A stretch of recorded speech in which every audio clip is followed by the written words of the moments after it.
Okay, welcome to the first part of the emergence of barbarian Europe. And the first title on the list is Before 378, A Lurking Menace. And if you look at that opening slide, you may see what I mean by a lurking menace. Does that man on the right look familiar? That is a barbarian of the 3rd century, possibly a Goth, rather well colorized, and that is probably what he looked like. These people, they made a very large mark on the Roman Empire and on history in general. Let's start with the basics. This is the Roman Empire in about 400 AD.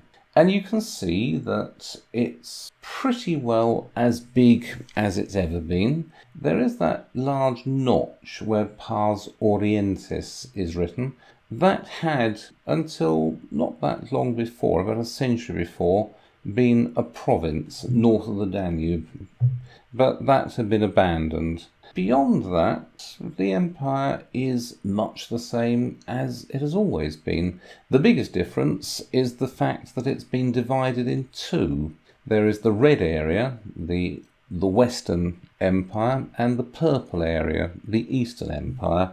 The difference between these, again, this is probably not something that most people at the time noticed. The idea that the empire had been divided into two separate states, no, that doesn't work. It was a single state that just happened to have two emperors and two capitals and two administrations. But the emperors were usually related, sometimes very closely related, and there was a continual correspondence between Constantinople and wherever the Western Empire had its capital, sometimes in Milan, later on mostly in Ravenna. There was the self-conscious desire to keep the empire as a single territory. But apart from that, the empire is much the same as it's always been. If you move forward 100 years, however, you have that.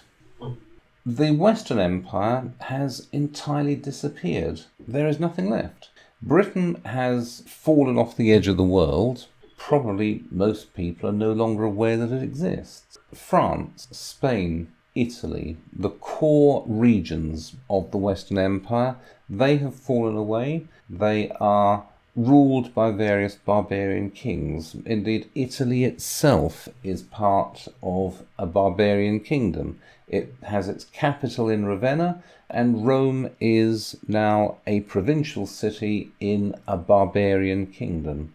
North Africa is a barbarian kingdom, a rather powerful, wealthy barbarian kingdom centred on Carthage, and it seems largely based on Mediterranean piracy. The East, however, an increasingly Greek-speaking, unified, broadly Orthodox Christian region that continues with a bit of knocking around, a bit of shrinkage here, a bit of expansion there. That continues for not far off another 1,000 years. There has, within the space of 100 years, been a radical change in the organisation of Western Europe. A state organisation which has existed for the better part of 500 years has passed completely away. Here is a timeline. It starts in 378 when the Goths are allowed across the Danube. That results in the Battle of Adrianople. And it goes through the usual dates down to 476 when the last Western emperor, Romulus Augustulus, a rather strange, grandiloquent name for the last of the emperors, he is formally deposed by his barbarian protectors, and that's the end of the Western Empire. In 98 years, the Western Roman Empire is completely overrun and ceases to exist. We mustn't forget that the eastern part of the empire, with Constantinople as its capital, continues regardless. This is not the end of the Roman Empire. The idea that the barbarians brought down the Roman Empire, it's a Western conceit. It ignores the fact that the Roman Empire continues in the East for very much longer, but there has certainly been a big change in the West. This has been seen ever since as one of the fundamental changes in history. Have a look at this letter from St. Jerome, which is written sometime between 406 and 410 BC. Savage tribes in countless numbers have overrun all parts of Gaul. The whole country between the Alps and the Pyrenees, between the Rhine and the Atlantic Ocean, has been laid waste by hordes of Quadi, Vandals, Sarmatians, Alans, Gepids, Herules, Saxons, Burgundians, Alemanni, and even Pannonians, the provinces of Aquitaine and of the Nine Nations, of Lyon and of Narbonne, are, with the exception of a few cities, one universal scene of desolation, and those which the sword spares without, famine ravages within. Very highly written, and possibly exaggerated, but there is no doubt that after 406, Western Europe did now have a permanent barbarian presence. The fall of the Western Empire follows almost inevitably from that. However, Marilyn was saying earlier that the barbarian invasions don't start with the crossing of the Rhine in 406. They don't start with the crossing of the Danube in 378. The barbarian invasions, or repeated waves of invasion of the Mediterranean region, have been a fact of history as long as we've had recorded history, indeed even since before recorded history. Have a look at this map, which it's a rather unusual projection. Put yourself in the bottom left corner of this map. It may be your homeland, and you may have all sorts of affectionate connections to it. Every tree, every rock, every river may be associated with some aspect of your people's history. You may believe that the gods of your people dwell in those rocks and trees. But, well, I suppose the inescapable fact is that it's rather cold there in the bottom left-hand corner of this map. It's rather cold for most of the year. Even in the parts of the year when it isn't that cold, there isn't a huge amount of food available, and, well, it's probably a bit on the depressing side. If you look to the upper part of the map, why, that's warm, that is. It has warm seas. You can walk into them. You don't need to wear clothes. You can walk into those seas and be warm. It's a delightful place with bright sunshine and olive oil and wine, and there are wealthy cities filled with rather timid people who won't resist too much if you take the things that they have. You've heard about it from various older male relatives who themselves have visited there or spoken to people who visited there. There are people in your family who've served the various local rulers, or who've been there as traders, or who've spoken to traders from there. You know that there you've got that lovely warm sea and this fabulously rich and pleasant coastline all around that sea. For the most part, you can think about it, you can make up fancies about it, but you have no opportunity to get there. But there will be times when it's not just cold in the winter in your part of the world, in the bottom left corner of that map. There will be times when it is bitterly cold in the winter in your part of the map. And when the summer comes, there won't be much of a summer, and food is rather short. And then, after a few years of rather short rations, you'll find that there are these other people coming in from the far eastern part, places that you've never even imagined to exist. And these are rather rough, unpleasant people on ponies who rape and burn and steal. They want you as a slave, or they just want you dead. you start shambling forward, yourself and all the other men and the women and the children in your nation. You don't know where you're going, but you are drawn as if by a magnet further and further towards that distant warm sea. And this has been going on since about 3000 BC, maybe before then. Repeated waves of invasion or of settlement from the bottom left part of this map heading towards the Mediterranean. The great barbarian invasions of which we read are only one incident, a very important incident, no doubt, but they are only one incident in that continual process of invasion and settlement. And for those of you who sat through my various other courses, here is one of my favourite charts. Temperatures of the last 10,000 years.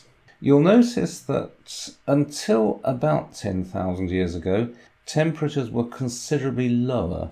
We have for the past 500 million years been going through an ice age. Our planet is much less stable than we like to think. There have been periods in the planet's history when there have been no ice sheets at all, and the whole planet has been some vast tropical area. And then there have been periods where the planet has been effectively a snowball, with the ice cap reaching as far as the equator. But about 500 million years ago, we went into a long ice age, and this ice age has been continuing. But every so often you have 20 or 30,000 year periods of relative warming. And one of these started abruptly about 10,000, 12,000 years ago. It's hard to say exactly when. Until about 10,000 years ago, the ice caps the ice cap covered the whole of Canada and much of the United States. It also covered most of the British Isles and large parts of Northern Europe. Even in the more equatorial regions, it was colder than it is today. And because so much fresh water was trapped in those ice sheets, it was much drier than it is today. And so there were not that many places where you could grow food. And not surprisingly, for most of our history, we've been nomadic hunters and gatherers, never staying in one place for very long. But then, as I said, about 10,000 years ago, there was an abrupt warming. And it seems that sea levels rose something like 18 feet in 1 century. Until about 8000 BC, and again, I don't insist on these dates, because they're all a matter of conjecture and indeed of controversy, but until about 8,000 years ago, the Black Sea was a freshwater lake. Until about 8000 BC, the British Isles were part of continental Europe, and it was possible to walk from Yorkshire to Norway hardly getting your feet wet. You might have to cross a few rivers here and there. But it's the great rise of temperatures and the melting of the ice sheets that led to a great rise in sea levels, which turned Britain into an island and which uncovered most of Northern Europe and allowed the rapid growing of those dense and apparently primeval forests. The important thing to bear in mind is that even though the Ice Age ended about 10,000 years ago, there have been ups and downs in temperature ever since. Not big wobbles, not the sort of thing that we would notice, because we seem to be rather tolerant to swings in the temperature, but 1 or 2 degrees hit up and down this way and that way. And although, as I said, we personally may not notice these things, they are noticed by plants and other animals. When you have a slightly warmer climate, it means a longer growing period for food and more growth during that growing period. And of course, when you have a dip downward in temperature, even 1 degree, half a degree, 1.5 degrees, whatever, you'll have a reduction in agriculture and a reduction in the carrying capacity of any area. So looking at this chart, which is not a total consensus, there are people who say, no, the temperature rose after this period and the rise was steeper, or the cold period was here, not here, and was much colder or less cold. But this is a broad picture of what's been happening. During those blue dips in the temperature, you will see people moving towards the Mediterranean. During the pinky peaks, you'll see people broadly staying where they are, staying put. So here you've got what's called the Roman climate optimum, the third peak from the right. And this turns downwards, starting around 100 AD, 150 AD. Again, it's not always easy to work things out. It then turns into a rather mini ice age. That's the bottom point from about 400, 500 to, let's say, 700. And again, it's not always just about temperature. It also depends on things like rainfall. You can have very substantial dips in temperature, as we had during what's called the Little Ice Age, that began around 1300 and didn't really lift until the middle of the 18th century. But we had a very substantial dip in temperatures, but it didn't have that much effect on rainfall, and so it was less noticeable than the dip you had in the early medieval period, when there seems to have been a loss of rainfall. So it's not just temperature. Temperature by itself doesn't bring these big swings, but temperature does seem to correlate in some degree with them. So during the blue periods on this chart, you will expect to see some kind of movement towards the Mediterranean. In the pinky areas of the chart, you'll see rather less pressure on the Mediterranean. And that's what's been happening. That does correlate roughly with what's going on here. Around 3000 BC, the Italic peoples invade Italy from Central Europe. Those are the people speaking an Indo-European language from which Latin descends. And around the same period, you see the Proto-Greeks invading the Balkan Peninsula from Central Europe. And around 1200 BC, the Dorian Greeks invade the territory of modern Greece. Those are also Greek speakers, but they speak a different kind of Greek. And it's around 1200 BC, which correlates with a downturn in temperatures. It's around 1200 BC that you see reports of sea peoples in the records of the Hittites and the Egyptians. You see a sudden and pretty well unexplained end to many of the civilizations of the Near East. It may be that the sea people invasions in 1200 BC, if indeed they took place, because we lack evidence. But assuming it did happen, it may be that the invasion of the sea peoples around 1200 BC had a much more fundamental effect on Mediterranean civilization than the actual barbarian invasions, the ones of which we generally read. And then, from about 400 BC, you have the entry of the Celt into Europe. They come out of Central Asia, I suppose, that's where they come from, and they spread over most of Western Europe, taking over most of the British Isles. They also take over Gaul, or France, and Spain, and then they push further and further south. Around 400 BC, they begin to invade Greece. You don't hear much about them at first. They arrive as mercenaries used by the various Greek states, or they are a nuisance. They're not a serious problem for the Greeks at first, because from around 400 BC you have the rise of Macedon as a great regional power, and the Macedonians make sure that the Celts are kept beyond the Danube, or at least they're kept under some degree of control. Indeed, Philip of Macedon, the father of Alexander the Great, did most of his fighting, not in Greece. The invasion of Greece was rather a minor event in Macedonian history seen at the time. Most of the fighting that Philip and indeed Alexander did was against the Celtic invaders from the north. Student comment, kept in by permission.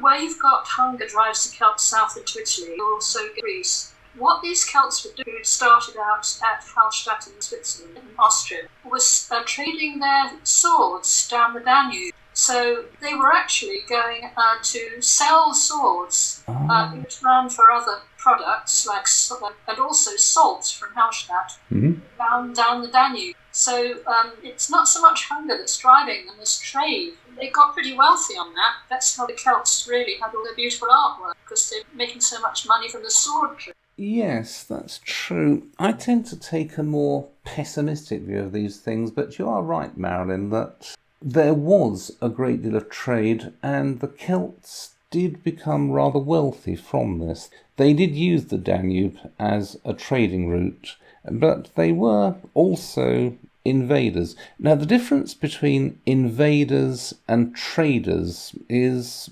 not as clear-cut as we like to think it is. The same people can be pirates and honest traders. They can be those things at the same time, or they can be those things interchangeably. So the Celts may well come down the Danube selling and buying, and generally providing a good service, but when they find people who don't have any means of resistance, they may decide that trade is less lucrative than simply taking things. But whatever the case, the Celts burst into Greece after the death of Alexander the Great, when the northern frontier is less defended, and before then they burst into Italy. They take over the whole north of Italy, and then in 390 they make a sudden stab south and they take Rome and they burn it. It's one of the biggest events in early Roman history. They burned the city completely, so much so that when historians a few hundred years later tried to write the history of Rome in its early days, they were forced to rely on songs and fairy stories and brief accounts in Greek historians, because the city's own records had been burned along with the rest of the city.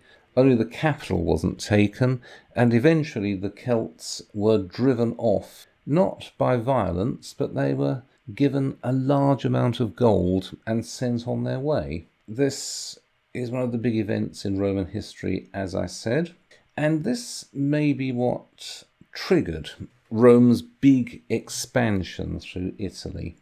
Even though the Celts withdraw in 390 from Rome itself, they remain a power in northern Italy, and the only way in which they can be kept out of central Italy is by a powerful Italian federation with Rome at its head.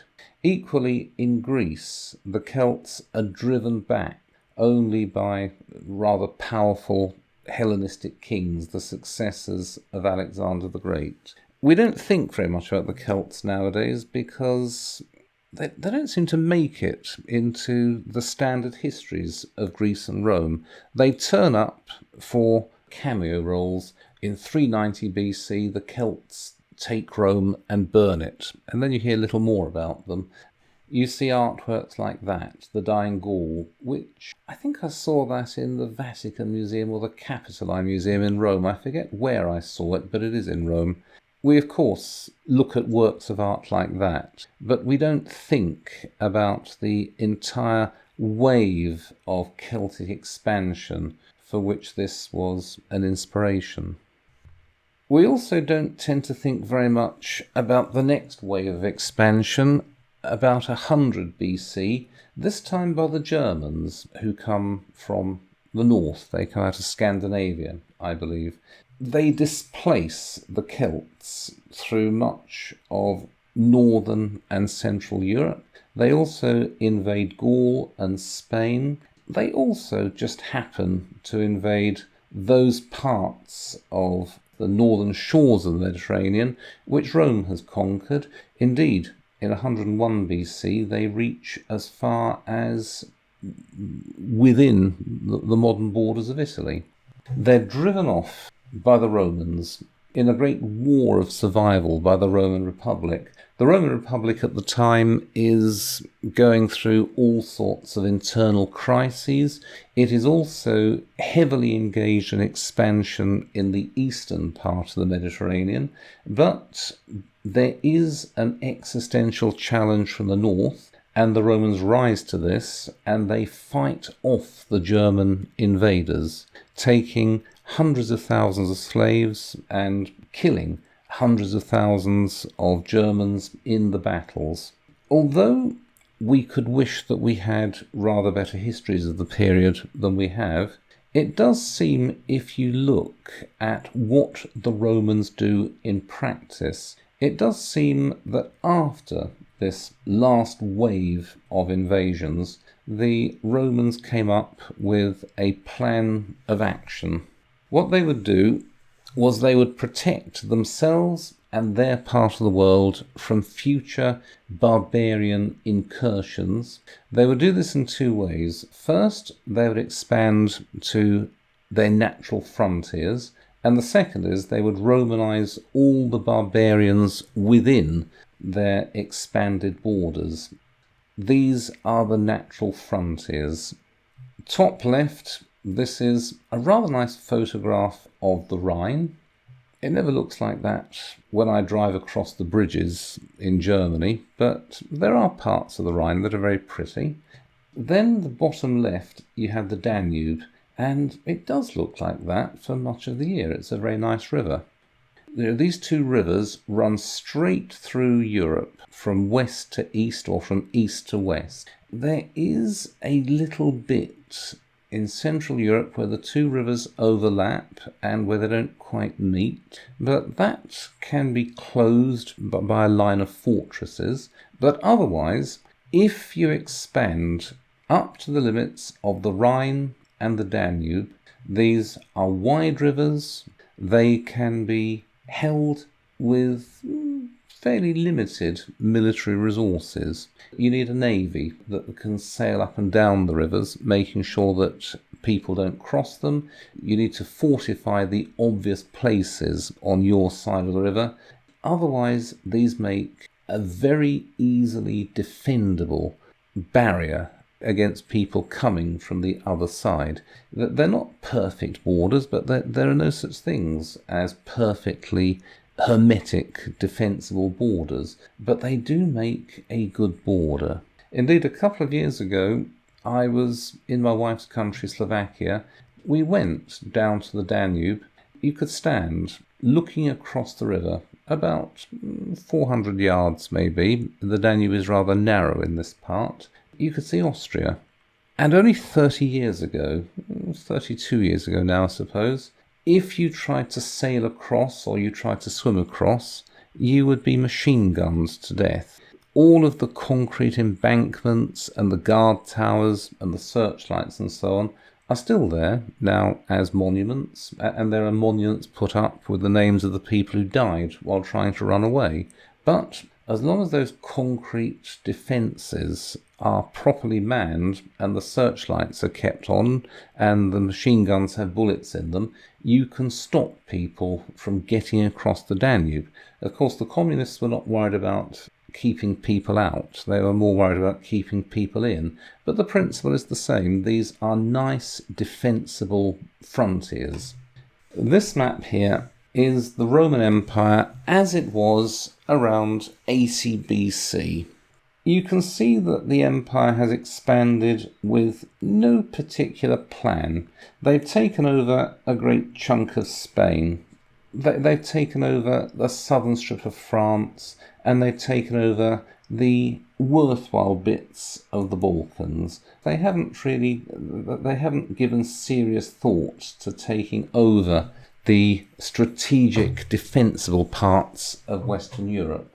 It's after those critical encounters with the Germans around 100 BC that the Romans begin to advance towards those rivers. By the end of the reign of Nero, in 69 AD, that is the empire. The Rhine and the Danube are the frontiers of the empire. Now, Marilyn wanted to talk, or she wanted me to talk, or she wanted to discuss the Battle of the TEUTOBURG Forest in 10 AD, Arminius and all that stuff. What was all that about? Right, okay, well, they were obviously very concerned about the German threat, and Augustus sent 3 legions under Varus, who was not a very good general, unfortunately, to Germany to cross over, and actually, I think they had a fort in the area, and for some reason, I can't remember why, he was Varus was persuaded to move his forces from their winter quarters or wherever to another camp, but to take a route which went through the forest. Well, the Romans were taught as individuals to fight in formation on flat fields, really. So they couldn't really cope with guerrilla warfare. In this case, they were going through this dense forest along a muddy track, and the Germans set a trap for them, and they set up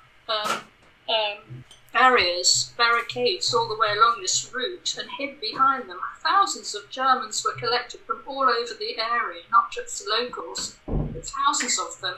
So when Varus came through with his probably 15,000 men, they were in single file. They got a lot of camp followers and wagons full of equipment following them, so they were moving very slowly in single file in the darkness of the forest. And of course, the Roman soldiers were spooked by it anyway because of the sort of darkness and mystery of the forest. And they got halfway along the route, and because the legions were strung out along the road, it took them hours to pass along one particular point. So it was like a snake going through the forest. So as they went through, the first part of that column was easily cut off and ambushed by Varus behind his barricades. So they set it up so that they were actually at the bottom of a hill, and the other side was a bog. So when the Germans under Arminius, who by the way had been in the Roman army at one point, so knew all about their tactics, they attacked the front of the column of soldiers and just slaughtered them willy-nilly, because the Romans didn't know how to fight in that situation. They were caught completely on the hop. They were heavily loaded with all their weapons and gear, and they got stuck in the bog as well. They were driven down into this boggy area, and some of them actually drowned because their weapons and armour dragged them under the bog. So then, as the word went back up the column to Varus, who was commanding, he thought, well, what do I do now? I can't turn back because, the army's strung out alongside 15 miles or something. So he just had to keep going. And of course, as the Romans moved forward, they were ambushed in sections. And the whole lot were killed. And I've read a book about this, and they said they probably only took about half a day to slaughter the entire Roman force of 15,000 men. And they were 10 deep in bodies, and they just really, it was absolute massacre of the worst kind. And they caught Varus committed suicide because he knew that his number was up. He couldn't go back to Rome after that. And they captured quite a lot of the Roman commanders and tortured them and strung them up on the trees. And in the end, eventually, there was a sort of shrine set up on the site by the Germans, who made it into a battlefield, a victory shrine. So when the news got back to Augustus, never forgave Varus. Poor Varus was dead anyway, but he was always saying, Varus, bring me back my legions. He never forgot it. It was a terrible disaster, and obviously practically in Rome lost a relation. And eventually, I think Augustus sent Germanicus with a legion up to find the site of the slaughter, the battlefield, which they did find with a lot of bodies and skeletons just lying around and no weapons because the Germans had taken all of those, but they set up shrines of things like skulls nailed to trees and so on. And Germanicus and his legion, his soldiers, buried all the bones he could find. But in fact, after he left and went east, the Germans came back, dug them all up again because it was their holy shrine and their sacred shrine, and the sign of their victory. Yeah. And actually, Arminius eventually was turned into a folk hero, of course, and became basically Hermann the German, this giant skeleton. And that name was still being used in the First World War against the Germans. But Arminius and this battle were taught in German schools until the last war. Always. Marilyn, can I just ask real quick, what area was this? Do you know the name of the forest? TEUTOBURG forest. TEUTOBURG. Okay, thank you. I'll dig out some maps. I'm just looking at the book, and I'll be able to tell you because there is actually a modern town nearby. Let's come out of screen sharing so that you can see each other. Just in case anybody's interested, this is the book. It's got Rome, which is by Peter S. Wells. And if you want some really horrific bedtime reading, what they did. It's psychological defeat more than anything else for the Romans. They lost more men than that before. For instance, at the Battle of Cannae, which was much worse slaughter. Yeah. But this was all to do with the fact that the Romans thought they were invincible, and that was the first time they'd had a terrible, terrible defeat in that area, which really undermined their confidence, and they changed all their tactics and policy after that. And that was partly when they withdrew behind the Limes and go any further into Germany. That's enough. Yes, now before then, it may be that there was the idea of establishing their defensible frontier on one of these rivers that run from south to north. That's the Elbe, the next one along to the right. Yes. I wanted to get that far. That was what Germanicus was doing there, trying to move east and establish the border there. And it would make sense. Yeah, after TEUTOBURG, they decided no, it's not worth it, the effort, frankly. Yeah, but they chose the Rhine, and the Rhine is a decent border. It was held rather well for 400 years. Marilyn's spoken about the Battle of the TEUTOBURG Forest. It was a terrible defeat, but it was a bit like the defeat we suffered in Afghanistan in 1839. It didn't shake our faith in ourselves, and it didn't shake our abilities to continue expanding and to hold on to India. But it was a terrible shock. It showed that there were boundaries beyond which we could not easily expand. As far as we were concerned, the borders of India for the rest of our time there were the Khyber Pass. And it did the same for the Romans. They realised that they couldn't expand as far as the Elbe and establish that as their defensible frontier. They would have to settle for the Rhine, which was longer. That's part of the reason as well, actually. If I can just shut up after this, I will. No, of course. Because a lot of these Germans who were in that attack had been in Caesar's army in Gaul. They had all the tactical knowledge of how the Romans fought, and they also were fighting with Roman weapons, which were being traded across the border. So they were, as it were, almost equally matched, and they were pretty vicious fighters anyway. So the Romans had met their match actually in that, and they just didn't think it was worth it to carry on. No, it was a bit like Afghanistan, wasn't it? And the site, by the way, was called KALKRIESE. That's the moderate KALKRIESE. I'm going to put some stuff about this on Classroom, so I'll make sure that that's put up.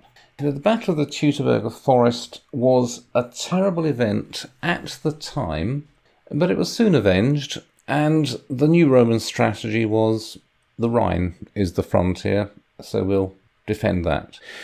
And everything else went very well. Gaul was Romanised.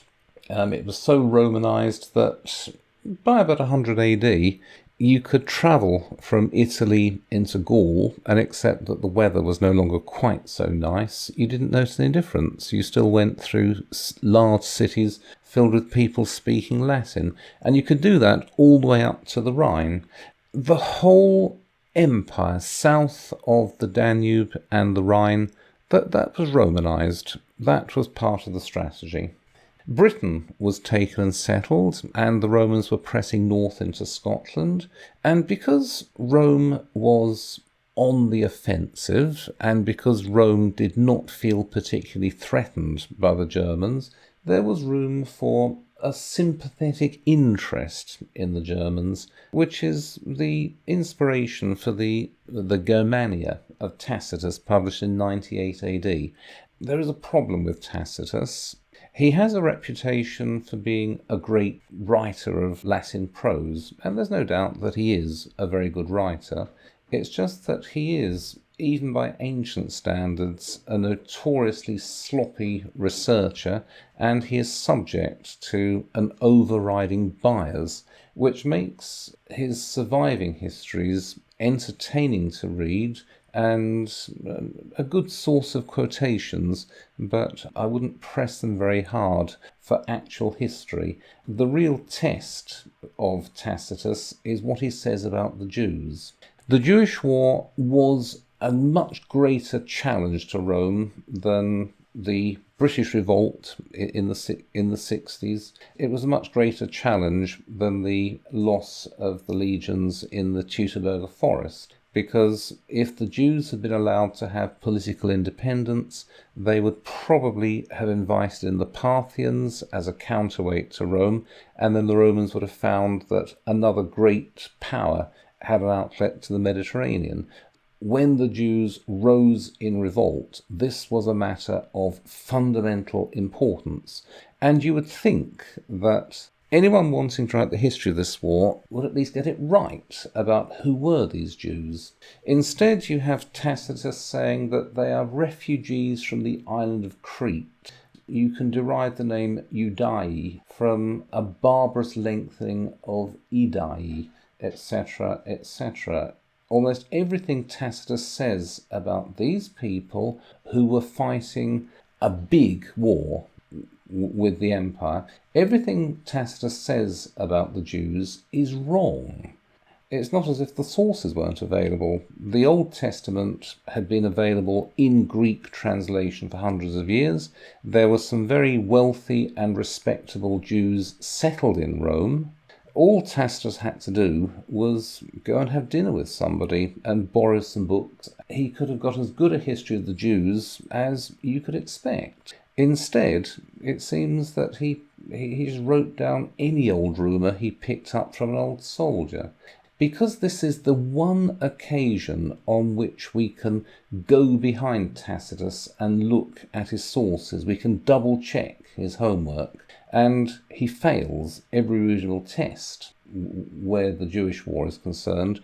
Because of this, you can't trust Tacitus for anything else he wrote. But although he is an unreliable historian, what he writes about the Germans is largely corroborated by later writers, people more willing and able to do proper research than he was. And so here is what Tacitus says about the Germans at the end of the 1st century. Germans have never contaminated themselves by intermarriage with foreigners, but remain of pure blood, distinct and unlike any other nation, etc. Their physical characteristics: fierce-looking blue eyes, reddish hair, big frames, which, however, can exert their strength only by means of violent effort. They are less able to endure toil or fatiguing tasks, and cannot bear thirst or heat, although their climate has inured them to cold spells and the poverty of their soil to hunger. My German friends do not exactly fit that description, but I suppose that is fair comment. You then have, when not engaged in warfare, they spend a certain amount of their time in hunting, but much more in idleness, thinking of nothing else but sleeping and eating. For the boldest and most warlike men have no regular employment, the care of house, home and fields being left to the women, old men and weaklings of the family. So they love indolence and they hate peace. That's a fair comment, I think, on, I won't call them barbarian peoples because that's probably not very inclusive. Nomadic peoples, there you are. They do have a certain disdain for settled work, and it's something they leave to people in their group of generally low status. And then their drink is a liquor made from barley or of grain, which is fermented to produce a certain resemblance to wine. Those who dwell nearest the Rhine or Danube also buy wine. Their food is plain, wild fruit, fresh game and curdled milk. They satisfy their hunger without any elaborate cuisine, but they do not show the same self-control in slaking their thirst. So the Germans are a disorganized, riotous lot, with many good qualities, but many bad qualities. And then you have the idea of their freedom. And again, you have to take these reports from Tacitus with caution. He hasn't been to Germany. He's never been north of the Rhine or the Danube. He is using secondary sources throughout, and he is writing from a certain bias, and his political bias is that the establishment of the empire, or rather the change in the constitution after Julius Caesar so that the empire is ruled by a single man, has had a corrupting effect on the Romans. And for that reason, he's willing to use barbarian peoples as a stick with which to beat the modern Romans. But there does seem to be a degree of truth in what he says about the political institutions of the Germans. There was a great deal of democracy. Now, that does not mean that women and foreigners and slaves had any particular rights, though women did have some rights. But it was a democracy of the armed. They might well appoint kings here and there, and when they did appoint kings, those kings were taken from a particular family, but the kings did not have the kind of powers that a Roman emperor had. The power of the kings is not absolute, it isn't arbitrary. They have authority but not power. All important matters, matters of internal government, matters of peace and war, those are settled by the assembly of the community as a whole, or an assembly of the commons. The people will shout their assent, or they will shout their disapproval, and indeed, if they approve very strongly of a particular measure brought before them, they will clash their spears against their shields. Criminal charges as well, those are heard by the assembly. There are no full-time judges whose job it is to dispense justice. What you have, and you can press this too hard, it's something which has been pressed very hard, but you have the idea of liberty as something which was brought by the barbarian tribes out of the illimitable German forests. It's something they brought to England with the Angles and Saxons, the idea of an assembly of the people, the idea of accountability, and the idea of justice as something which is a possession of the people as a whole and not of any particular ruling class, and in which the people share in its administration. And it is an idea which you see continually running through German history well into the late 19th century. The idea that freedom is a birthright of the barbarian peoples and of their various progeny, and you see the origin of this. I won't call it a myth because there is substantial truth in it. You see the origin of this claim in Tacitus. The importance of Tacitus is he is the first writer of whom we have record who wrote about the Germans in the sociological sense, and it also shows that the Romans are so unafraid of the Germans that they are prepared to write about them from a point of view that is either neutral or sympathetic. Tacitus is not right about the Germans in the same way as we might choose to write about the coronavirus. If the Germans have been a threat, that was in the past. Now, around 100 AD, the Germans are not a threat of any kind. Oh, every so often a raiding party will come across the Rhine or the Danube, and then there'll need to be a policing action by the local authorities. But that's about it. Otherwise, those two rivers are a pretty open frontier. Proceeding across the river from a city like Cologne is not like stepping foot across a border into darkness. You proceed across the river, and there are towns which look decidedly Roman and where people speak Latin. As you proceed further north, you'll come across Roman villas where people may not speak Latin every day, but where they're quite happy to speak Latin with you.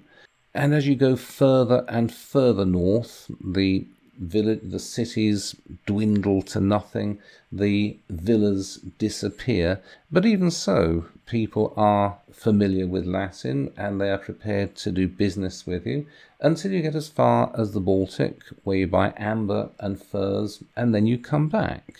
Equally, on the Roman side of those rivers, there are towns where most people speak the various Germanic languages. It is a border, but it's an open border. The Germans are not regarded as any particular threat. And there is the empire in 117 AD. You can see that Britain has now been regularised with a border stretching from, I think, Carlisle to Newcastle. You still have the Rhine as the main border in the west, but here in the east, you have this notch north of the Danube filled in by Roman provinces. Thank you, dear. Instead of having the border at the Danube, Roman power has been expanded north of the Danube, and you have the province of Dacia, for example. The Germans are so little trouble that it is now thought possible to expand Roman power from beyond their natural frontier. And although these northern provinces were not held for that long, well, they were held for over 150 years, which I suppose is a respectable time. I'm not saying that the Romans and the Germans became friends in the way that the French and the Germans are now friends, but they did establish a working relationship, and there was no particular reason for the Germans to stream across those rivers in force to do any particular damage. There is a stable relationship between the Romans and the Germans, which for the most part is a friendly relationship. What changes, I'm not going to make an insistence that everything is driven by climate, though I think climate is useful for explaining many things. This is not a big change in climate after about 120, 150 AD. There's no noticeable change in climate, but there is a drop, a 1 or 1.5 degrees centigrade drop in average sea surface temperatures, and after about 180 AD, there seems in the Mediterranean region to have been a significant drop in rainfall. That in itself would bring on various problems, but doubtless there were other problems which were not solely related to this downturn in the climate. One of them is disease, which may be related to climate, but I won't push that point. What does matter is that after about 150 AD, you have a number of pandemics sweeping through the empire. Here is the estimated population of Rome from its foundation, until a time within living memory. And what you see is that a sharp drop in the Roman population sets in around the middle of the 2nd century. Again, this is conjectural. my own preference would be to have a much more gentle drop until about 500 when you have the cliff face, but it doesn't matter. What matters is not exactly when this happened or by how much it happened at any moment. What matters is that after reaching a population of maybe a bit more than 1 million, around 100 AD, the population of Rome fell very sharply after then. We know more about the population of Rome than we do about the population of the empire as a whole, and so this is a good indicator of what's going on. These epidemics, these pandemics that swept through the empire, smallpox and measles they seem to have been, and they hit virgin populations, and they may have reduced the population by about a quarter, about a third. That in itself is a serious problem. Not just a problem for the people who died, and not just a problem for the survivors, for the surviving relatives and other loved ones. It is an overall problem in the sense that you'll have trouble finding people to dig the fields, trouble to find people to man the armies, trouble to find people doing anything, really. Inflation, something that we're about to learn about again. We can say a great deal more about inflation than about disease patterns because you can look directly at the coins. The silver content of a Roman denarius. This is an undeniable fact because we have the coins and we can measure the silver content at any time. After about the end of the 1st century, the silver content begins to drop. You get peaks now and again, but it's downhill all the way. The price of Egyptian wheat. Again, we know about that because of the papyrus finds in Egypt. Here are the coins. This is the 3rd century, not the 2nd century, but these are the main coins of the time. You can see the loss of silver content. It starts out as a broadly silver coin and then ends up as something that is silver plated. I once had a Roman denarius of the late 3rd century. It was too badly eroded for me to work out whose face was on it. I lent it to one of my students, and he was a boy of 12, and he begged me so piteously, please, can I keep it? I love it. I want it. And eventually I said, yes, all right, go on, you can have it. When you looked at it, you could see that it was basically a copper coin with a very thin wash of silver over the top. The copper was showing through over about half the surface area. Inflation is always a sign of a state system under pressure. The state has more spending commitments than it can cover from the taxes. Rather than try to squeeze more and more in taxes out of an unwilling or an impoverished population, you simply take in the coins, melt them down, mix in some copper and issue a much larger number of coins which you hope will pass at face value, and that's what they did in the 3rd century. You then have the barbarians. Now, we're running out of time, and so I'm going to hold this over for next week. And it works rather better for next week because we're now talking about the beginning of the serious problems with the barbarians. The problems that began after 150, that you've got the growth of the Persian Empire, which is a serious issue. And then you got the breakthrough where the barbarians just get across the Danube, or they come around through the Black Sea, and they burst into areas which have not seen armed conflict in 2 or sometimes 3 centuries.